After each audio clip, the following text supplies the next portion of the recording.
Welcome to another Railroads Online video. Today I'm here to talk a bit more about the farming industry chain in this game, because I think it could be a really nice early game set of industries that you might want to get started with instead of always going to the logging camp, sawmill, etc. It would be nice for a bit of variety so we don't end up doing the same stuff on every playthrough. Right now, theoretically, with how you unlock the cars and everything, this is viable from the get-go, but it's just so much worse than the original chain, and I would like to first up talk about the problems that I found with this chain from my own attempts at using this for the first few hours of the game, and I would also like to offer up some solutions. So let's talk about the problems first, because then we can also get into the possible solutions for them. I've written them down on these 5 signs, and they are all kinda connected for the most part, so we might be going back and forth a bit. Because these four in particular, they paint a picture where it's really to the detriment of these farms in order to really get started and get going with. And I'm going to start with this one here. You need more types of cars from the start. When you go to the logging camp and want to do stuff over there, you need logging cars in order to get the logs over to the sawmill. That's your first step for the old industry chain. And that means you only need one type of car, and that makes it very easy to scale up your operations. If you want to transport more, make more money with each trip, you just buy more logging cars. The wheat farm, however, which is the first thing that you need to transport stuff to, it requires 2 different types of goods, and they require 2 different types of cars. You need to get seed pallets from a freight depot, which can either be transported with a small flat car or a box car. And you also need water, which requires water tank cars, and they can also be quite expensive. So from the get-go, you need 2 different types of cars in order to make this work. It, however, gets a bit worse, because while with the logging camp, you can sell the logs directly to the freight depot. The freight depot doesn't accept neither the water nor the seeds. It makes sense that you cannot sell the seeds to the freight depot, because you get them from a freight depot. It would be an infinite money glitch just being able to load up the stuff onto the cars and immediately unload it again.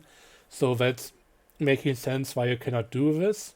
But since it doesn't accept the water either, that means in order to sell anything to the freight depot and start setting up an infinite loop from which point on you can make as much money and experience as you need for the next step at your own pace.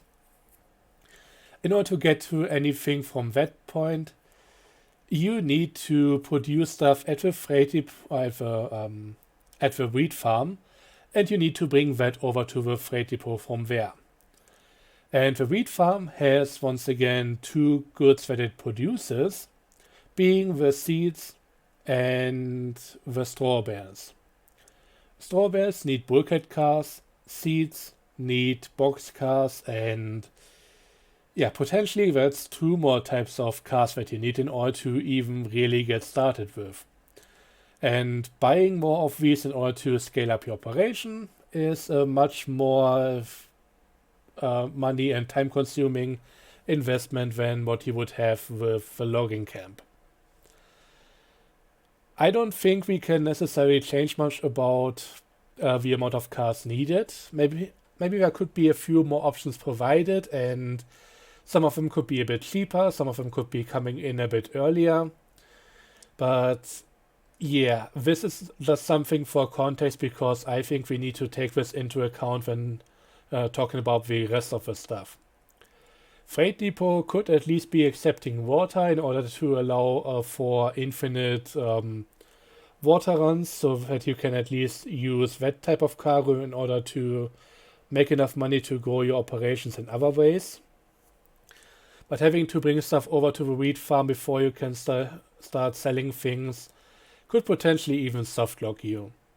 I mean, you can always start going to the grain silo and just empty it out onto the track. I think that still works, but that way you're just wasting resources in order to be able to deliver more stuff. So this all isn't really ideal. But this is where we go to the other 2 points, and this is where it also kinda gets worse. Pay and XP are very low for this chain until you get to cattle. And to be clear, the payout per item is pretty much on par when it comes to the logs. It's at least $10 per item now, but once we get to the sawmill with our logging industry chain, we already get a decent bump up in terms of how much money we are making. So yeah, it doesn't really keep up with that from the wheat farm forward. Basically, the stuff that we transport to the wheat farm is worth the same as the logs are on a per item basis. But the stuff that the wheat farm produces is worth barely more than that, while the sawmill output already goes far beyond that. So yeah, this isn't really going that well from that point on. And yeah, also very importantly, the amount of experience that you get from it is very low. Experience gain compared to the amount of money you make with different cargo is all over the place in this game. The logs, for example, make the same amount of XP as money, so that's $10 and 10 experience points each. Everything that we make from the wheat farm, or even bringing stuff to the wheat farm, is always half the amount of XP compared to the amount of money. And I think that needs to be raised, and maybe also the pay for the wheat farm's output needs to be raised, just to make things a bit more viable and don't turn it into that much of a grind fest. Because once again, we don't make that much money, but we also need more money in order to increase our operation here, and these two, they're not playing well together. And another big point here is, I say you don't make money until cattle. Sorry, my throat is kinda not working well today. The cars level gating also makes no sense, and cattle cars only unlock at level 5, which is way too late. I'll talk more about the way the cars unlock in a moment, but they are really not making any sense for this industry chain. It's just completely nonsensical in a way. But yeah, these are the 4 main important things, and especially once we look at them in combination with each other, things are really not going well, and they influence each other in a very negative way. So we need more types of cars from the start, but we don't get enough XP and pay to really unlock and even buy more of them. And also the cars unlock so late that just getting more is increasingly difficult, and there isn't a straightforward way to just keep on making money from the get-go. We actually need to get into the industry chain proper in order to set up a more complex and long-lasting chain. Otherwise, it just doesn't really all work. The 5th sign here is something that I got from a comment. I think it was either on Reddit or one of the Discord servers I'm on. And yeah, the last industry in this chain is, of course, the meatpacking plant, and it requires coal in order to function.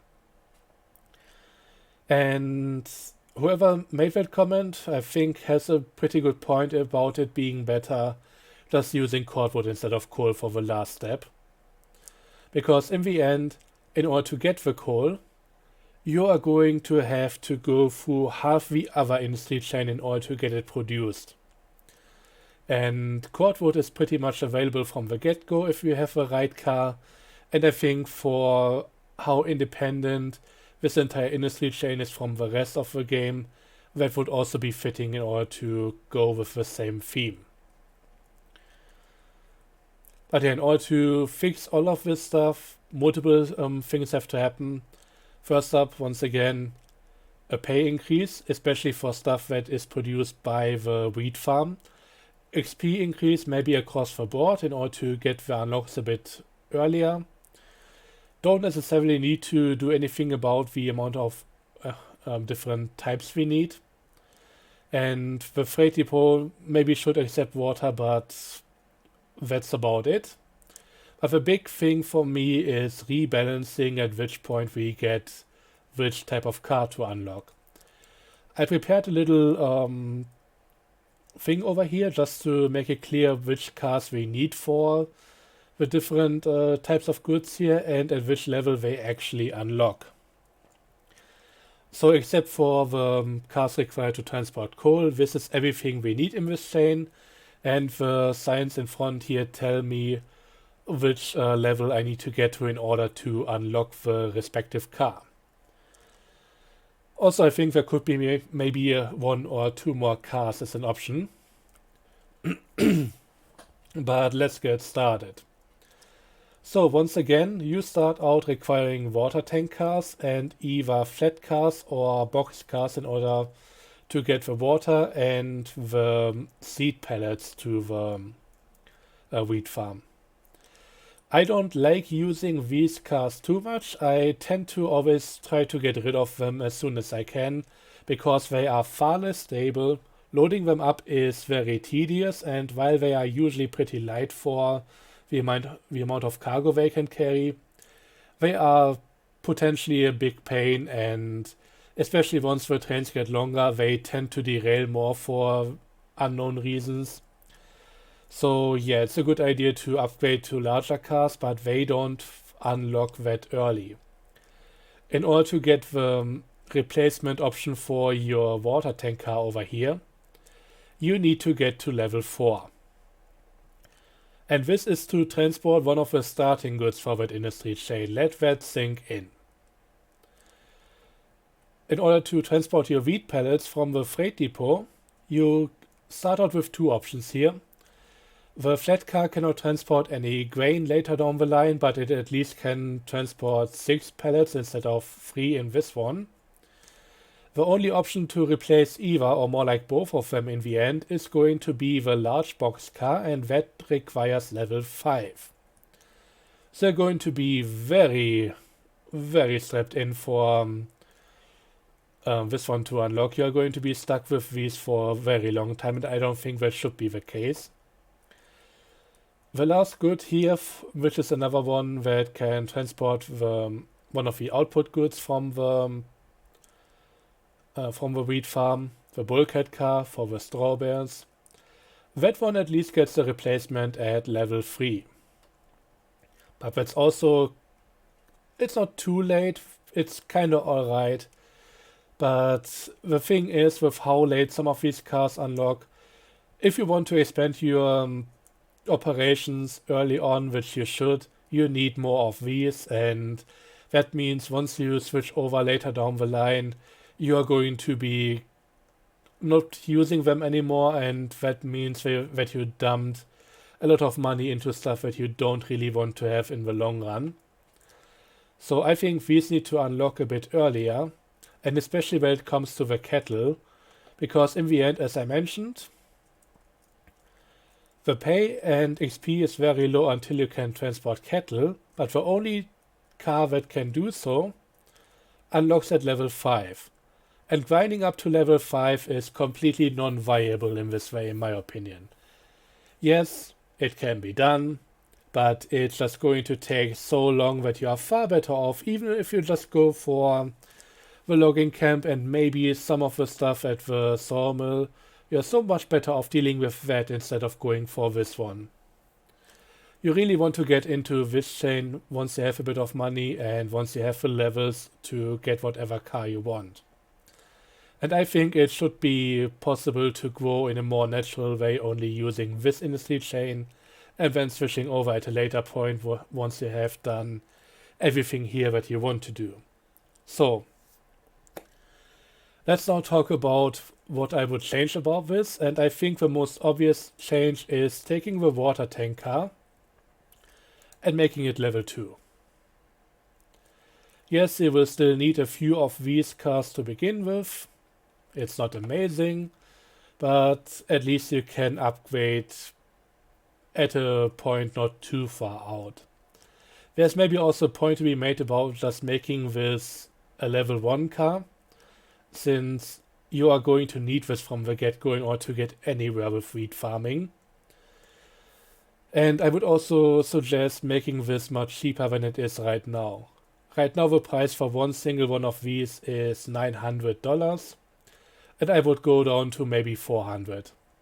Yes, for the type of complexity you have with this car, it makes sense for it to be expensive, but for gameplay reasons, this is really not viable. They need to be cheaper, you need to use them when you start out, or at least you need to get into them decently quickly. And I don't mind getting a few of these to get started, but the transition to these should happen much quicker if I want to. The next thing is not even the boxcar. I would like to also mention that it would be really nice getting a longer version of this car. It should be very cheap and it should be coming in at level 2 as well. I don't know how many seat pallets you should be able to transport on that, potentially even more than in the boxcar itself, since this is all open and stuff. But yeah, this needs to be another option. It needs to come in early, it needs to be cheap, and it would be so much better for the entire industry chain here. And it should be coming in at level 2 as well, so that you can just completely outright replace everything that you have if you want to. So the next thing, once you get to the production of the wheat farm, you definitely need a boxcar. This one at level 1 is okay, but it's also not a good idea having to wait until level 5 in order to get this one. So I'll be putting this into level 3 right next to the bulkhead cars. So this means once you get to level 3, you can directly replace everything that you used beforehand to load up any product from the wheat farm, improving the entire thing quite significantly in my opinion. So yeah, this is a pretty good one, and I would also say once again the boxcar should be cheaper. Just because, well, with I think about $950, it's just way too expensive to really get going. But then again, if something about the payouts for the goods has been changed, then maybe all of this isn't quite as necessary. If you can make a bit better money with the other cars from the get-go, then switching over to these isn't as much of a pain point. The last thing I would like to change about this is putting the stock car into tier 4 or level 4, because once again it right now only really gets good once you get to the stock car, and without any earlier game option for this needs to come in a bit sooner. Even with better payouts for the earlier goods, this is definitely one to work towards, and so should be the last one in line, but I don't mind that coming in a bit later. Also, for the tools that both of these can carry, I've noticed loading up tools into this one, there is a lot of space in the end. So while this one can carry 32, and so is the capacity for this one right now, this could really upgrade to 36, and I think that would be pretty interesting for delivery ratios if you want to do deliveries at the correct ratio to like some of the other industries. Having a slightly different option, really useful, and would also somewhat justify one of them being at a lower level than the other. But for this industry chain, I think this is absolutely required. And I would even go as far as saying that if possible, there should be a smaller cattle car on level 1 or level 2 as well. So that would be maybe be able to just carry 2 cows at a time, maybe 3 if we are lucky. But just being able to purchase something of that type would be really good for the entire industry chain. And yeah, all of that put together would make it a viable endeavor. As it is right now, as I mentioned, not really all that amazing. And yeah, as a cherry on top, just switch out the fuel that the meatpacking plant needs for cordwood, and then we are set up to go far with this one, and I think it would be a really good place to start out with from that point on. Even if you have an initial investment of a lot of cars, and maybe some of these should be provided from the start. If we get the option to purchase our own cattle cars quite a bit sooner with maybe one of the shorter options available, then just supplying us with a few water tank cars and flat cars from the get-go would be a-okay. But yeah, as it is right now, the only thing we get from the start are logging cars, and maybe I should have just taken that hint that you are supposed to just go to the logging camp. But yeah, I wish both options were viable and as good as one another for people to make their own choice and not just have to do the same things for every single playthrough. Unless they really want to go the route of suffering with farming stuff here, but hey. That's it for this video, however. Let me know your thoughts and opinion on the matter. There's a whole nother thing that I would like to get into regarding the water well, but that's a completely different story and far out of focus and very unrealistic for what I would like to see that turned into. So yeah, this is going to be it for this video. Thanks for watching. See you guys next time. Until then, have a good one and bye bye.